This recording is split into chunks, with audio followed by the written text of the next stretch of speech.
frick. I'm on deep shit, working metal, got my team rolling the streets, tired of the brutal. Hey guys, Red here. Welcome back to another CREEPYPASTA.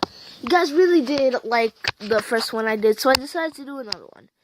But here's a little thing. I put a little Easter egg in here. One of these moments in the story is true.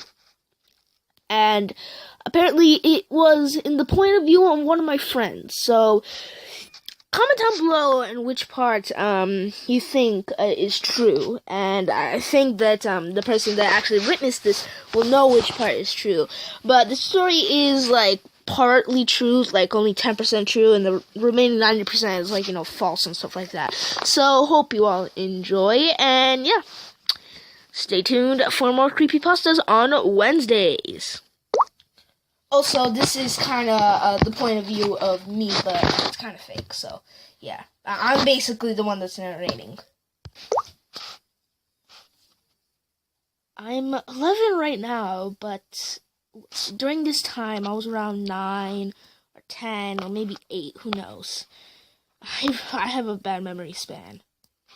So, I was home alone one night. Our parents and one of my friend's parents, or my little sister's friends' parents, went out to go shopping together.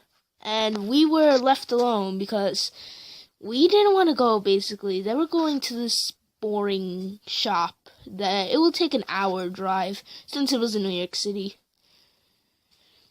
I did want to go, but since they were not going, I decided to stay. It would be boring without them.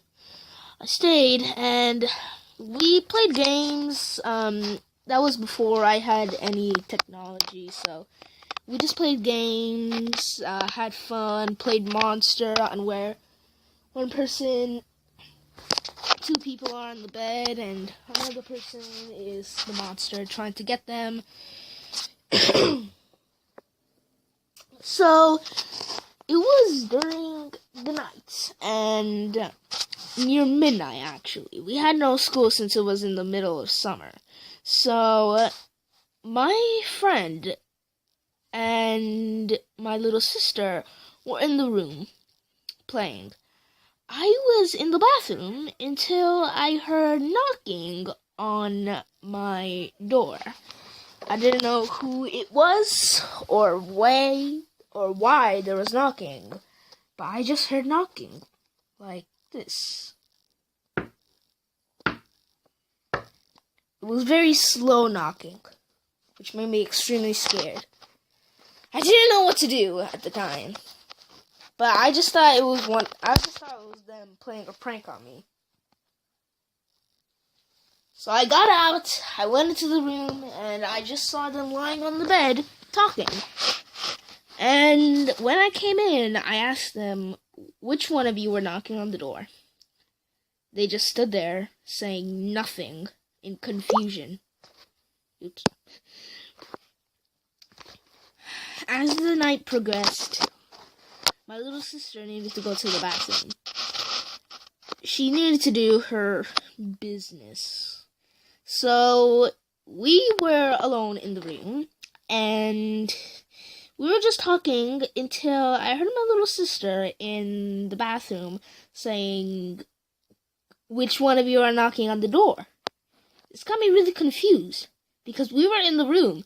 Then I realized that it was not just normal knocking, or it wasn't us. It was really, really slow knocking, and it was not coming from us whatsoever. I started hyperventilating. So was her. And so was my little sister. As the knocking continued, we kept on saying that it wasn't us, as we were really far away. We did not want to get out of the room. She can hear our echoes, and she was in the bathroom crying. Not really crying, but she was extremely scared. So we decided to get out, and that's when the knocking stopped. Nothing was there. I went back into the room until my friend looked over at the living room. So, here's our house's map. We are in the right side of the house. The kitchen is right in front of my parents' door. And the bathroom is right, if you go up to the kitchen, you have to go left in order to go to the bathroom. And the living room is right left to the kitchen. Basically, the living room is right next to the kitchen. And the front door is in view from where we were, where my friend was. She looked over, and she saw my little sister looking down with a bear in her hand. She didn't make a move. She kept on calling out her name until she heard a door open. She looked over at the bathroom's door, and my little sister came out. She looked back, and the figure was gone. Whatever it was. She told us, and we barricaded ourselves in the door, in the bedroom. We basically got a kind of small drawer and just locked the bedroom door, basically.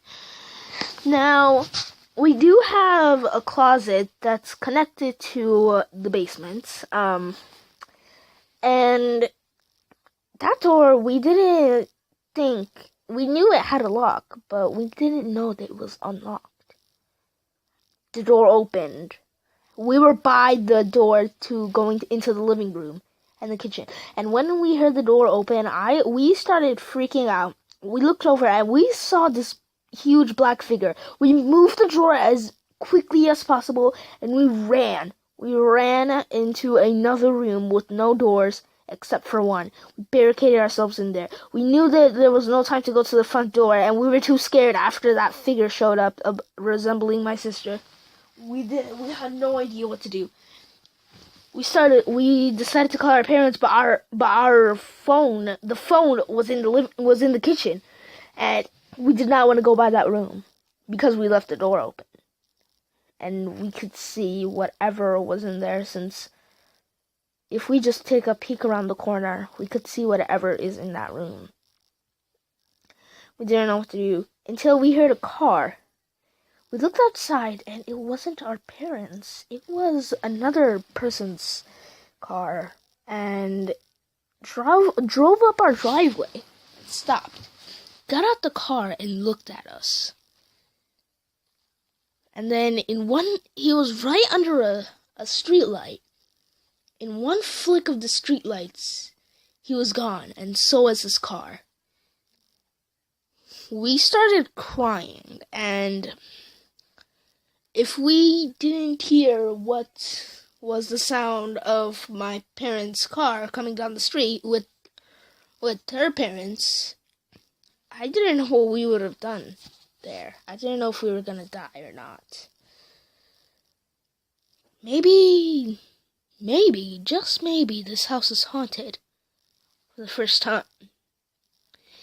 And the next day, we tried the Ouija board, and apparently there's this ghost named Adrian in the house, hoping that he doesn't haunt us or do anything to us, because we are innocent.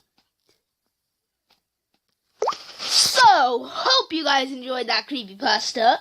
Figure out which one is the one that is true. And I'll tell you guys right now. The one that's true is the one on where the figure resembled my little sister in the point of view of her friend. So that was the part that was actually true. Hopefully that you guys enjoyed. And I will see you all in the next one if you guys want me to do more of these creepypastas. So, goodbye. I'm just gonna stop.